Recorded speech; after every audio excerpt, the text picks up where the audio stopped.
श्री दुर्गाय नमः। दुर्गा सप्तशती का 13वां अध्याय। सुरत और वैश्य को देवी का वरदान। ध्यान।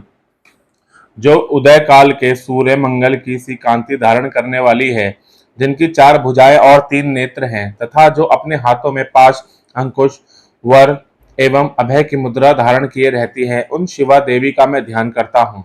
ऋषि कहते हैं, राजन, इस प्रकार मैंने तुमसे देवी के उत्तम महात्म्य का वर्णन किया, जो इस जगत को धारण करती हैं।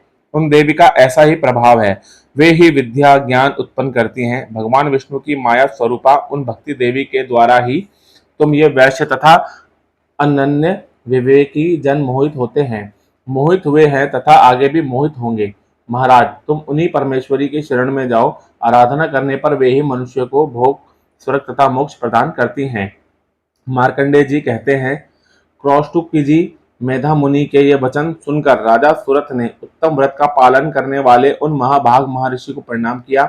वे अत्यंत ममता और राज्य पहरण से बहुत खिन्न हो चुके थे। महामुनि इसलिए विरक्त होकर वे राजा तथा वैश्य तत्काल तपस्या को चले गए और वे जगदम्बा के दर्शन के लिए नदी के तट पर रहकर तपस्या करने लगे। वे वैश्य उत्तम देवी सुक्ता का जप करते हुए तपस्या में प्रवृत्त हुए। वे दोनों नदी के तट पर देवी के मिट्टी की मूर्ति बनाकर पुष्प, धूप और हवन आदि के द्वारा उनकी आराधना करने लगे।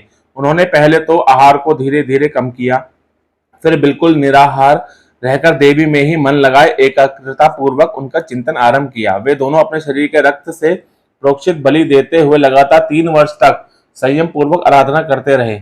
इस पर प्रसन्न होकर जगत को धारण करने वाली चंडिका देवी ने प्रत्यक्ष दर्शन देकर कहा।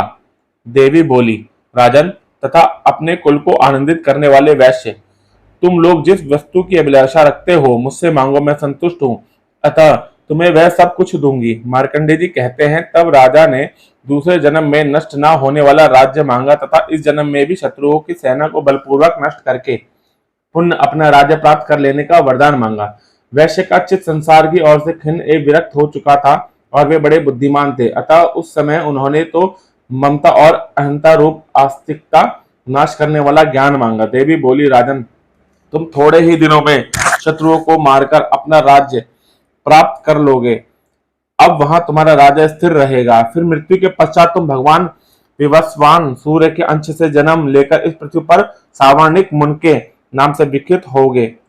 वैश्यवर, तुमने भी जिस वर को मुझसे प्राप्त करने की इच्छा की है, उसे देती हूँ। तुम्हें मोक्ष के लिए ज्ञान प्राप्त होगा। मार्कंडेय जी कहते हैं, इस प्रकार उन दोनों को मनोवांछित वरदान देकर तथा उनके द्वारा भक्ति पूर्वक अपनी स्तुति सुनकर देवी अंबिका तत्काल अंतर्धान हो गई। इस तरह देवी से वरदान पाकर क्षत्रियों में श्रेष्ठ सुरत सूर्य से जन्म ले सावर्णी नामक मनु होंगे। दुर्गा सप्तशती का 13वां अध्याय पूरा हुआ। जय माता दी।